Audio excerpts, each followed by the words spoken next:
আজকের ভিডিওটা শুরু করছি ঠিক এরকম জায়গা থেকে, পুরো নদীর পার দেখতেই পাচ্ছ। তোমরা ভালো থেকো এবং সবাইকে ভালো রেখো। আর এই ব্লগের সঙ্গে থেকো বলছি, যে গেলে জাস্ট প্রথমের দিকে থেকে লাভ নেই, লাস্ট পর্যন্ত থেকো। কেননা আমি প্রথমের দিকে ভালো মন্দ কোনো ক্লিপ দিতে পারি না, থরলি ভালো মন্দ নিয়ে পুরো ভিডিওটা তৈরি হয়। লাস্ট পর্যন্ত ভিডিও দেখো। আর যারা সাবস্ক্রাইব করেনি তাদের কাছে একটাই রিকোয়েস্ট, সাবস্ক্রাইবটা করে দিও। আর ভিডিও যদি ভালো লাগে একটু শেয়ার করে দিও। চলো আজকের ব্লগটা শুরু করছি। যেখান থেকে শুরু করলাম ঠিক এরকম জায়গা, পুরো নদীর জোয়ার আসছে এখন। আর এদিকে ইটভাটা দেখতে পাচ্ছে, সব ইটভাটার এটা যেহেতু ধোঁয়া বেরোয় সেই কারণে তলায় ইট তৈরি হয়। আর এইদিকে যেহেতু ধস পড়ে সব ভেঙে যাচ্ছে নদীর জোয়ার ভাটাতে, সেই কারণে এইসব গার্ডওয়াল দিচ্ছে। ধার যেহেতু, তাহলে এখানে তো গঙ্গা পুজো হবে, গঙ্গার ধার যেহেতু এক ঝলক দেখে নাও গঙ্গা দেবী পুজো।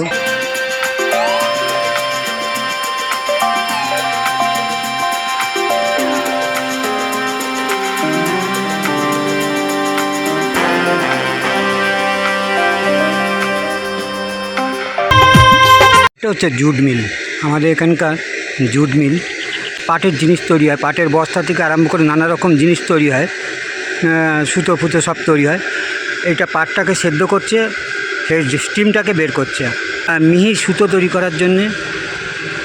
সেদ্ধ করে স্টিমটাকে বার করছে।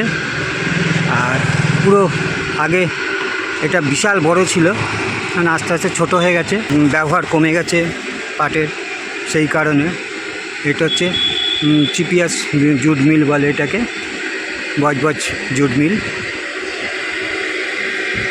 ঠিক ব্যাক সাইডটা দেখাতে পারছি, কেন ভেতরে তো ছবি অ্যালাউ নেই। ভেতরে আমার অনেক বন্ধুবান্ধব কাজ করে, কখনো তারা যদি ভিডিও তুলতে পারে দেখাবো তোমাদেরকে কোনো একটা ব্লগে।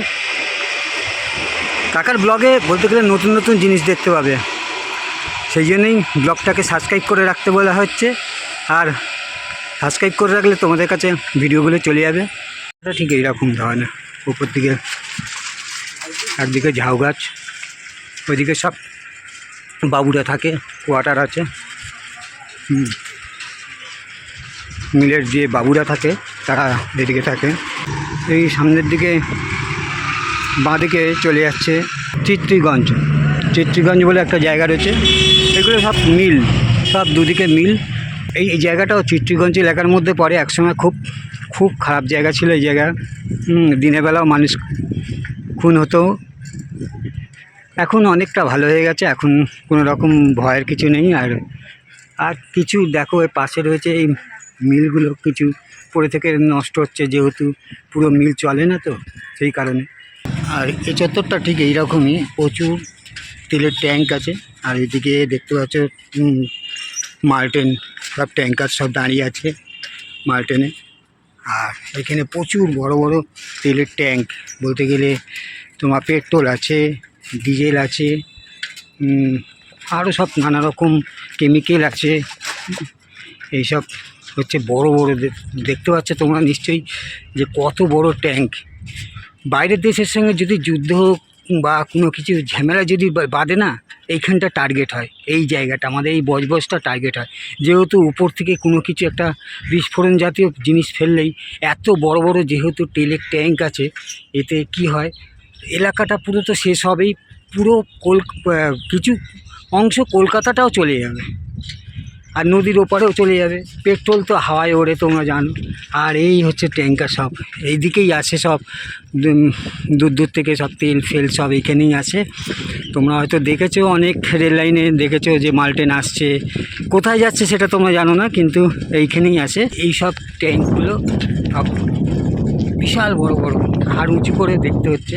আর হচ্ছে বাউন্ডারি, এখানে ছবি তোলা বারণ, তা সত্ত্বেও আমি সকালের দিকে বেরিয়েছি তোমাদের জন্যই, কষ্ট করে জিনিসগুলো দেখানোর জন্য। ছবি তুললে ওরা ভাবে কি যে কোনো রকম হয়তো কোনো কিছু টার্গেট বা খারাপ মন্তব্য ভাবে, সেই জন্যই ছবিটা তুলতে দেয় না। চলো সামনে চলো, আরও অনেক কিছু নতুনত্বর কিছু দেখাবো। এখানেও আছে এরকমই এই ট্যাঙ্কগুলো। এটা হচ্ছে 2 নম্বর গেট, ওইদিকে 1 নম্বর গেট, এইদিকে 2 নম্বর। হ্যাঁ, এইরকম অনেকগুলো গেট আছে এখানে। এটা তেল কোম্পানি, বজবজ তেল কোম্পানি। বিশাল বড় জায়গা নিয়ে নদীর ধারে তৈরি হয়ে রয়েছে এই ঠিক বড় বড় সব জায়গাগুলো। হ্যাঁ, অন্তত তোমার 4 তলা 5 তলা উঁচু ট্যাঙ্কগুলো। আর এইদিকে হচ্ছে এইখান দিয়েই সোজা চলে যায় সিএসসি, বজবজ সিএসসি আছে। আমাদের বজবজ চত্বরের মধ্যে অনেক কিছুই আছে, তোমাদের এক এক করে দেখাবো। সিএসসিতে কয়লা যায়, এই গাড়ি করে যায় কয়লার মালটেন। একদিন তোমাদের সিএসসিতে দেখাবো কিভাবে বয়েলিং হয়ে ইলেকট্রিক তৈরি হয়। আর এদিকে দেখতে পাচ্ছি প্রচুর ট্যাঙ্ক, শুধু তেলের ট্যাঙ্ক। আর ওইদিকে সব ট্যাঙ্কার রয়েছে, যেহেতু তোমাদের সব দূরে দূরে গাড়ি করে, ট্রেন গাড়ি যেখানে যেখানে যায় না, ট্রেন যায় না, সেই সব জায়গায় ছোটোখাটো জায়গায় সব এইসব ট্যাঙ্কারে করে তেলের পাম্পে সব তেল নিয়ে যায়। এখন যেটা দেখাতে চলেছি তোমাদেরকে, বজবজ স্টেশনের নামকরণ হয়েছে যেই কারণে, সেইটাই দেখাতে চলেছি। কেন বজবজ স্টেশন ছেড়ে কোমাগাতা মারু কেন নামটা হলো, চলো দেখে নাও। হ্যাঁ, এখানেই কোমাগাতা মারু নামে একটা ব্রিটিশদের সঙ্গে পাঞ্জাবিদের বিশাল বড় যুদ্ধটা হয়। তা এখানে যুদ্ধটা যখন হয়েছিল তখন সাল ছিল 2909 1914 সালে এই যুদ্ধটা হয়েছিল। অনেক অনেক পাঞ্জাবি শহীদ হয়েছিল। আর এইখানে এই শহীদ হয়েছিল বলেই সেই জন্য এখানে মিনার করা রয়েছে। আর যুদ্ধ কিভাবে হয়েছিল সেইখানে এইখানে কিছু কিছু অংশ এই মিনারের গোড়ায় পাথরের মধ্যে খোদাই করে রাখা রয়েছে। আর এখানে যেহেতু প্রচুর পাঞ্জাবি শহীদ হয়েছিল, সেই কারণেই এইখানে এইখানকার নাম কোমাগাতা মারু। আর যুদ্ধটার নাম ছিল কোমাগাতা মারু, যুদ্ধের নামটাই ছিল কোমাগাতা মারু। আর এই কোমাগাতা মারু নামেই বজবজ স্টেশনটা হয়েছে। এটা হচ্ছে মিনার। আর ইনি ছিলেন প্রধান, যুদ্ধের প্রধান ইনিই ছিলেন। সিনেম্যাটিকের দ্বারা দেখে নাও এই জায়গাটা কেমন দেখতে।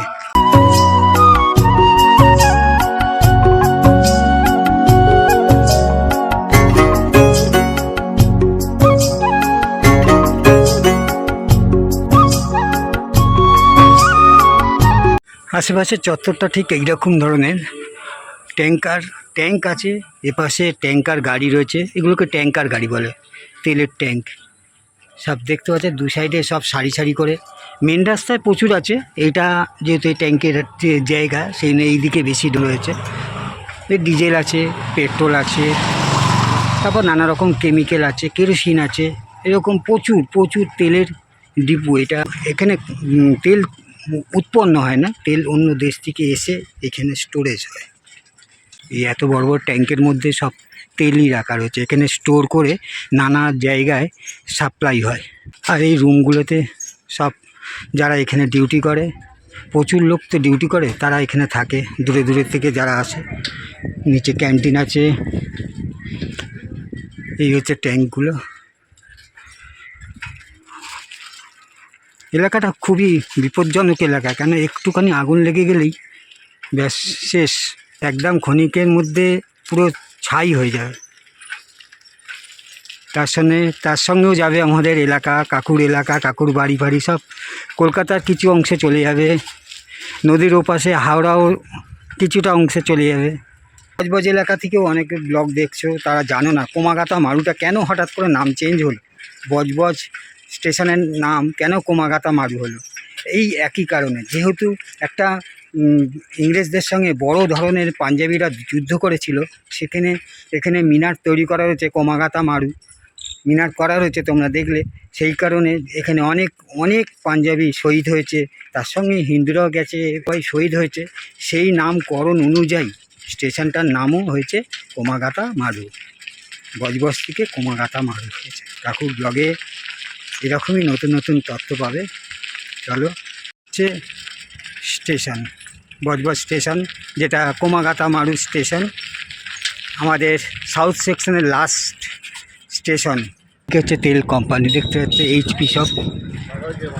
এই যে রেল লাইনের দেখতে পাচ্ছ, লাইন দেখতে পাচ্ছ, ওই দিক থেকে ট্রেনগুলো সব ব্যাক করে এইদিকে ঢোকায়। এইসব গেট আছে, সব পরস্পর সব গেট আছে। এই গেট দিয়ে দেখতে পাচ্ছ, এই যে মালটেন ঢুকিয়েছে, মালটেন ঢুকিয়ে তেল আনলোডিং হয়। হ্যাঁ, আনলোডিং হয়ে এখান থেকে ফাঁকা মালটেন আবার বেরিয়ে চলে যায়। তারপরে এইসব গাড়ি করে তোমার সব এলাকায় পাম্পে যায়। এই রেল লাইন দিয়েই এই গেট দিয়ে ভেতর ঢুকে মালটেন সব ফাঁকা হয়। আর ওইদিকে তো স্টেশন বললাম, আর পুরোটাই নদীর ধারের দিকে। চলো, এই মাত্র বাড়িতে আসলাম, বাড়িতে এসে একটু মুখে চোখে জল দিলাম, কেননা প্রচণ্ড পরিমাণে রোদ্দুর উঠেছে, প্রচণ্ড পরিমাণে গরম এইদিকে। ভিডিওটা আর বড় করছি না, চলো তোমরা ভালো থেকো এবং সবাইকে ভালো রেখো। আর কি বলবো, যদি ভালো লাগে ভিডিওগুলো তাহলে একটা করে ভালো লাগুক আর খারাপ লাগুক তোমরা একটা করে কমেন্ট করো আর সাবস্ক্রাইবটা করে রেখো। চলো দেখা হবে আর একটা অন্য কোনো ব্লগের সঙ্গে।